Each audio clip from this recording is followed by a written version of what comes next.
하나님은 참 잘 나오셨습니다. 오늘 본문의 말씀 중심으로 상황만 보고 사람을 판단하지 말아야 합니다. 이런 제목으로 함께 말씀을 나누겠습니다. 깊은 산 중에 이 곰을 잡으러 간 두 사냥꾼이 있었습니다. 곰을 만났는데 도망을 갑니다. 총을 가지고 있었으나 총도 버리고 숨을 곳을 찾아 달아나게 됩니다. 한 사람은 큰 나무 위로 올라가고 다른 사람은 동굴로 숨게 됩니다. 근데 갑자기 동굴에 들어갔던 이 사람이 또 동굴에서 뛰어나오는 거예요. 나오니까 곰이 있습니다. 다시 또 동굴로 들어갑니다. 조금 있다 또 뛰어나오는 겁니다. 앞에 곰이 있으니까 또 뛰어 들어갑니다. 왔다 갔다 왔다 갔다. 그 나무 위에 있던 사람이 물어보는 거죠. 야, 자네는 죽으려고 작정하냐? 왜 자꾸 나왔다 들어갔다 하냐? 이 동굴 속에 가만히 있지. 이 친구가 다급하게 이 대답을 합니다. 나도 그러고 싶은데 동굴 안에도 곰이 한 마리 있어. 와, 이게 앞에도 곰, 동굴 안에도 곰. 예. 우리는 다른 사람의 사정을 알지 못하면서 다른 사람의 형편을 판단하는 경우들이 많이 있습니다. 상대방의 사정을 고려하지 않은 채 일방적으로 매도하는 경우들이 있다고 하는 겁니다. 그러므로 상황만 보고 그 사람을 판단해서는 안 된다 하는 것을 우리는 교훈받을 수가 있습니다. 지금 욥의 친구들이 그런 상황입니다. 친구들 중에서 이런 말을 하죠. 빌닷은 뭐라고 이야기합니까? 악인의 빛은 꺼진다. 18장에 나왔죠. 소발은 이렇게 말합니다. 하나님의 진노의 날이 너에게 있을 거야. 20장에 나왔죠. 이 위로자로 찾아온 친구들이 위로는커녕 죄인은 당연히 벌받는 거야 를 주장하면서 욥을 자꾸 추궁하고 있는 겁니다. 자, 그러니 친구들은 위로자라기보다는 회방꾼 같아요. 마음을 뒤집어 놓고 있습니다. 오늘 우리가 읽으신 21장은 이 소발이라는 친구에 대한 욥의 답변입니다. 이 욥이 보니까 이런 생각이 들었어요. 자기가 보기에는 악인들이 더 복을 누리는 것 같고 장수도 하고 평안히 죽는 것 같아. 친구들은 뭐라고 이야기합니까? 아니야, 악인들은 벌 받는 거야. 이 말은 다 맞는데 그 친구들의 말은 이상적인 원리만 가지고 이야기하고 있죠. 그래서 욥이 지금 한탄을 하는 거예요. 니들 말이 맞기는 맞는데 다 그런 거냐? 세상의 원리를 보니까 그렇지 않은 게 있다는 겁니다.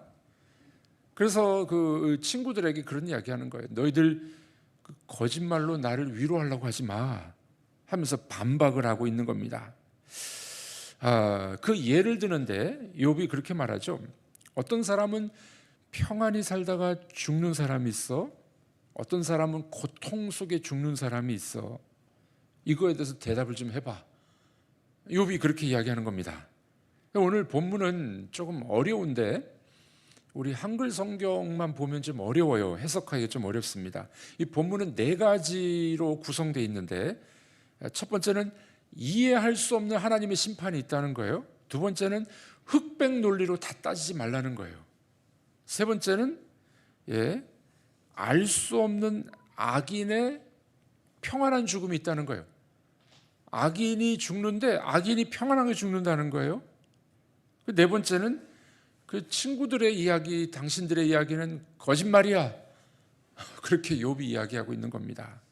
그러니까 한마디로 말하면 오늘 본문은 이런 거예요. 이 친구들은 인과응보지 죄를 지었기 때문에 망하는 거야. 그 맞는 말이긴 해요. 그런데 욥이 보니까 이 세상의 원리는 다 그렇지 않다는 거예요. 흑백 논리로 다 말할 수도 없고 악인이 평안히 죽을 때도 있고 의인이 고난 중에 죽을 때도 있다는 거예요. 그러니 이거 어떻게 너희들 설명할래? 너희들처럼 그렇게 원리 원칙대로 말한다고 세상이 다 돌아가는 게 아니야. 그렇게 지금 욥이 항변을 하고 있는 이야기가 됩니다. 자, 그런데 오늘 우리 성경을 읽어보면 이게 욥의 말인지 친구들의 말인지 의견이 좀 분분합니다. 왜냐하면은 오늘 이 본문은 수사 의무문, 질문 형태예요. 의문문 형태인데 우리 번역은 평서문, 평범한 문장으로 번역하고 있기 때문에 이 좀 헷갈립니다. 그래서 이 원문에 충실하게 의문문으로 읽어야 우리 이해할 수 있습니다. 이 대표적인 문장이 3개가 나오는데 먼저 17절, 우리 17절 한번 읽어보도록 하겠습니다. 악인의 등불이 꺼짐과 재앙이 그들에게 닥침과 하나님이 진노하사 그들을 곤고하게 하심이 몇 번인가. 네. 자, 이렇게 읽으면은요 잘 이해가 안 돼요. 근데 이걸 질문 형태로 읽으셔야 이해가 됩니다. 악인의 등불이 꺼지는 일이 몇 번이나 있었는가? 그들에게 재난이 몇 번이나 닥쳤는가? 과연 하나님께서 진노하셔서 슬픔을 그들에게 안겨주었는가? 이런 질문이에요. 대답은 아니다라는 겁니다. 아니다. 왜냐하면 악인의 등불이 꺼지지도 않았어요. 망하지 않았다는 겁니다. 재앙을 받지도 않는 악인들도 있다는 거예요. 악인들에 대해서 하나님이 오래 참으셔가지고 아무 탈 없이 잘 사는 악인들도 있다는 겁니다. 욥이 보니까 친구들은 악인은 결국 망해, 죄 때문에 망해, 그러므로 욥 당신은 악인이야, 뭐 이렇게 이야기하는 거예요. 근데 욥은 봤더니 세상 사람들 보니까 악인이 잘 되는 경우도 있고 악인이 빨리 안 죽는 경우도 있고 꼭 그렇지 않아, 그렇게 이야기하고 있는 겁니다. 우리가 볼 때도 그런 경우 있잖아요. 예수 믿는 사람은 고난이 많이 있는데 안 믿고 악인들은 더 잘 되는 거예요. 안 믿는 동서가 더 잘 나가는 거예요. 아들들이 더 잘 되고, 이해가 안 되는 일들이 있다는 겁니다. 욥이 지금 그거 이야기하는 겁니다. 그거 이야기하는 거예요. 또 친구들은 신학적인 원리, 교리적인 것을 이야기하는 거예요. 근데 욥은 뭘 보냐면은 현실을 보는 거예요. 이 땅의 현실을 보니까 꼭 그렇지 않다는 거예요. 30절 말씀이죠. 우리 읽어보겠습니다. 악인은 재난의 날을 위하여 남겨둔 바 되었고 진노의 날을 향하여 끌려가느니라. 네, 이것도 평서문으로 번역이 되는데 의문문으로, 질문으로 물어봐야 돼요. 악인이 멸망의 날을 위하여 남긴 바 되고 하나님이 진노하시는 날을 맞으러 끌려나갔단 말인가? 대답은 아니라는 거예요. 아니라는 거예요. 예. 왜냐하면은 친구들이 말하는 것과는 정반대로 악인들이 하나님의 심판을 당하지 않는 것처럼 보이기도 한다는 거예요. 그와 비교해서 선한 사람이 불행을 당하기도 하고 사고를 당하기도 하고 또 갑자기 죽는 경우도 있다는 겁니다. 세상을 보니까 세상은 그렇다는 거예요. 그러니까 이 욥은 지금 당신들 말하는 거 다 맞는 거 아니야, 세상은 안 그런 경우도 있어, 그렇게 지적을 하는 겁니다. 세 번째 이 질문은 이겁니다. 31절이죠. 읽어보겠습니다. 누가 능히 그의 면전에서 그의 길을 알려주며 누가 그의 소원을 부응하랴. 네, 이것도 이렇게 질문으로 물어봐야 돼요. 어떤 사람이 악인들을 세워놓고 그 행위를 면박하고 행한 대로 갚아줄 수 있단 말이냐? 아니다. 그렇게 할 사람이 없다는 거예요. 네. 오히려 악인들의 편에 서서 악인들의 이익을 취해주고 악인들의 편에 서는 것이 세상의 이 원칙이라는 겁니다. 현실이라는 거예요. 자, 그러니까 오늘 본문이 좀 어려운 이유는 이 부가 의무문으로 질문을 해야 번역을 해야 이해가 쉬운데 평서문으로 번역을 했기 때문에 좀 어려운 겁니다. 그러다가 마지막에 보면 욥이 이렇게 대답을 해요. 너희 대답은 거짓말이야. 그러니까 이제 그나마 뒤에서 우리가 조금 이해를 할 수 있게 되는 겁니다. 자, 정리하면 이런 겁니다. 의문문이건 평서문이건 욥이 하고 싶은 말이 있어요. 그건 무슨 말이냐면은 재앙과 불행을 무조건 죄의 결과로 보는 것은 친구들의 주장은 안 맞다는 거예요. 맞지 않는다는 겁니다. 여러분들, 이 풀리지 않는 문제, 이 땅에서 풀리지 않는 문제를 이 땅의 시각으로 보려고 하면 안 풀려요. 오히려 문제만 더 불거지죠. 이 땅에서 풀리지 않는 문제, 친구들의 말은 다 틀린 건 아니에요. 그렇죠? 인과응보예요. 우리가 죄를 지으면 또 뭐 벌을 받기도 해요. 그런데 이 세상의 법칙은 오히려 악인이 성하는 것 같기도 하고 악인이 승리하는 것 같기도 하고, 이거 헷갈리는 겁니다. 어떻게 해야 되는지 몰라요. 그래서 이 땅의 문제는 하늘의 시각으로 바라봐야 됩니다.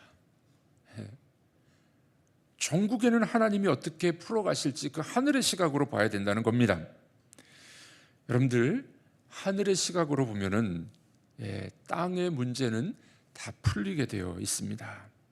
불합리하고 복잡한 땅의 문제라 할지라도 하늘에서 보면은 하나님의 때에 하나님의 방법으로 하나님의 질서로 해결된다는 것을 우리는 믿으셔야 됩니다. 알 수 없는 땅의 문제는 하늘에 맡기십시오. 지금 친구들도 맞는 것이 아니고요, 욥도 다 맞는 게 아니에요. 욥이 말하는 건 뭡니까? 좀 너무 불합리하다는 거예요. 의인이 고난을 당하고 악인은 잘 되는 것 같고, 하나님 이게 뭡니까? 친구와 욥의 질문에 대한 답은 하늘에 맡기라는 겁니다. 여러분들, 땅에서의 형통은 형통만은 아닙니다. 하늘로 연결되지 않으면 한낱 환상에 불과할 수 있습니다. 지상의 부귀는 부귀영화가 아닙니다. 땅에서 끝나기 때문에 그렇습니다. 여러분들, 오래 사는 것도 그렇죠. 오래 산다고 다 축복만은 아닙니다. 왜냐하면 영생에 비교하면은 이 땅에서 100년 사는 건 아무것도 아니잖아요. 일찍 돌아가시는 분들도 있어요. 그분들이 복을 못 받았다 이렇게 말할 수 없는 거예요. 여러분들, 40년 50년 산 거하고 100년 산 거하고 큰 차이 나는 것 같지만 영생에 비유하면 그 아무것도 아니잖아요. 아무것도 아니에요. 예수 잘 믿다가 일찍 돌아가셔도요, 그거 저주가 아닙니다. 영생에 비교하면, 영생을 못 받고 이 땅에서 장수하고 지옥에 가는 사람, 뭘 선택하시겠습니까? 이 땅의 문제는 어떻게 풀라는 거예요? 땅의 시각으로 보지 말라는 겁니다. 하늘의 시각으로, 하나님의 관점으로 풀어야 되는 줄로 믿습니다. 오늘 본문에 보면 이렇게 이야기합니다. 이 땅의 모습을 보니 악인들이 자주 행복한 것 같네요. 욥의 이야기예요. 7절에서 16절까지 이야기입니다. 악인들은 좀채 벌을 받는 것 같지 않네요. 26절까지 내용이 그런 내용이에요. 그리고 악인들의 장례식이 성대합니다. 기념비도 세웠다는 거예요. 그리고 많은 사람들이 악인들의 장례식을 뒤따라가요. 죽음을 부러워합니다. 32절 33절의 이야기입니다. 악인들이 번영을 누리는 것 같아요. 그래서 세상이 불합리해 보이는 겁니다. 욥의 눈으로 봤을 땐 불합리한 거예요. 얼마나 욥의 마음이 아팠을까요? 그런데 욥은 알았어요. 결국 하나님은 의인의 손을 들어줄 걸 알았어요. 그런데 세상의 시각으로 보니 이게 불합리하다는 겁니다. 악인이 더 행복해 보이는 거예요. 그래서 이해가 되지 않는 이 욥의 대답을 우리는 여기서 발견하게 됩니다. 결국 요약하면 이런 겁니다. 욥의 주장은 뭐냐면은 자기는 하나님의 섭리를 믿어요. 악인이 결국 망할 것을 믿습니다. 그런데 현실을 보니 의인이 더 고난을 받는다는 겁니다. 악인은 죽어서도 번성하는 것 같아요. 그러나 결국 악인은 망합니다. 자, 그러니 이렇게 결론을 내릴 수 있습니다. 현실의 현재 고난과 아픔만 보고 그 사람을 판단하지 말라 하는 겁니다. 욥이 그걸 주장하고 싶은 거예요. 성경도 그걸 이야기하는 겁니다. 한마디로 말하면 이 말씀은 그거예요. 현실에 나타나는 어려운 환경들만 보고서 사람을 판단하고 그 사람의 마음을 판단하지 말라. 하나님의 섭리는 오묘하기 때문에 인간이 다 판단하고 계산할 수 없어 라는 중요한 교훈을 우리는 여기서 받을 수가 있습니다. 여러분, 우리가 이 범하기 쉬운 이 잘못이 여기 있죠. 그 사람 현실을 보고서 당신의 고난, 어려움, 아픔, 이것 때문이야 저것 때문이야 우리 자꾸 답을 주려고 그래요. 우리는 자꾸 판단하려고 그래요. 그러지 말라는 겁니다. 세상의 눈으로 볼 때는 이해가 안 돼요. 하늘의 관점에서 보셔야 됩니다. 하나님의 관점에서 보고 우리는 차라리 그분의 이 상황을 판단하지 말아야 된다는 겁니다. 그럼 어떻게 해야 될까요? 어떻게 해야 될까요? 오늘 본문에서는 답을 내리고 있지는 않습니다. 우리는 그러면 성경 전체를 봤을 때 어떤 답을 가질 수가 있겠습니까? 차라리 입을 다물고 기도해 주라는 겁니다. 그 사람의 아픔과 형편과 또 여러 가지 상황들을 내가 판단하고 자꾸 말하지 말고 차라리 입을 다물고 기도해 주라는 거예요. 긍휼의 마음을 갖고 손을 잡아주라는 겁니다. 함께 울어주라는 거예요. 함께 기뻐해 주라는 겁니다. 불쌍히 여기고 기도의 동역자가 되어주라는 겁니다. 지난주에 우리 미혼모 시설에서 100일 잔치가 있었습니다. 이게 애들이 오래 머물지 않기 때문에 이 100일 잔치가 거기는 돌잔치처럼 해줍니다. 예배를 드리고 말씀을 전했습니다. 그리고 이제 저도 선물을 주고 또 원장님도 선물을 주고 애기 엄마에게 한마디 하라 그랬어요. 애기 엄마가 아기를 너무 예뻐하는 거예요. 애기도 예쁘더라고요. 너무 애기를 예뻐했어요. 감사의 말을 하라 그랬더니 말을 못하고 그냥 펑펑 우는 거예요. 애기 엄마가 너무 감사해가지고 감격해서 막 울고 있었습니다. 애기 엄마가 우니까 그 방에 있었던 사람들이 다 울었어요. 기쁨과 감사의 눈물이지 않았겠습니까? 나중에 들은 소식인데 이 애기 아빠가 헤어지고 떠났대요. 두 사람이 헤어진 거예요. 그래서 이제 미혼모가 돼가지고 아기를 낳는데 아기 낳은 소식을 듣고 아빠가 돌아왔어요. 그리고 다시 이제 합하기로 결정을 했답니다. 이제 조금 있으면 이제 이 부모님들 상견례도 하고 결혼식 날짜를 잡으려고 한대요. 와, 깨졌던 가정이 하나가 되고 결혼까지 하는 그런 아름다운 일들을 목격할 수 있었습니다. 미혼모라고 정죄하고 사회에서 도외시한다면은 어떤 일이 벌어졌을까요? 그러나 품어주고 사랑해주고 그들에게 하나님의 사랑을 전하게 됐을 때 한 가정이 회복되는 일들이 일어나게 됩니다. 여러분들 감사가 있고 위로가 있고 또 눈물이 있는 곳, 성령의 위로하심이 있는 곳이라고 저는 믿습니다. 저는 그 작은 공간에 몇 명 안 되는 사람이 모였지만 하나님의 나라가 임하는 모습을 볼 수가 있었습니다. 여러분들 우리는 그렇게 살아가야 되지 않을까요?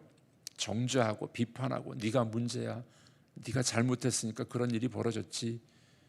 욥의 친구들은 자꾸 그 얘기하는 거예요. 욥은 뭐라고 이야기합니까? 아니야, 세상은 다 그렇게 돌아가는 게 아니야. 내가 봤더니 악인이 잘 되는 경우도 있고 의인이 고난당하는 경우도 있어. 욥도 헷갈렸어요. 답은 뭐라고요? 하늘의 관점으로 보셔야 됩니다. 그리고 사람의 상황만 보고 판단하지 말고 오히려 잡아주고 기도해주고 위로해주는 그것이 하나님 나라의 법칙이라는 것입니다. 여러분들 우리가 다 이해하지 못할 때 그것은 하나님의 소관으로 맡기십시오. 그리고 그분의 은혜를 구하십시오. 그리고 서로 위로하고 기도해 주십시오. 그곳에 하나님의 나라가 임하게 될 줄로 믿습니다. 기도하겠습니다. 하나님 아버지, 이 땅에 삶의 모습을 보았을 때 이해되지 않는 일도 많이 있습니다. 우리들은 판단하고 정죄하려고 할 때가 또 많이 있었습니다. 그러나 오늘 말씀을 듣고 우리가 회개합니다. 판단하고 세상의 기준으로 말하는 것이 아니요 하나님의 관점에서 바라보는 믿음의 눈을 주시옵소서. 손 잡아주고 기도해주고 위로해주는 그런 하나님의 사람들 되게 하여 주옵소서. 예수님의 이름으로 기도하옵나이다. 아멘.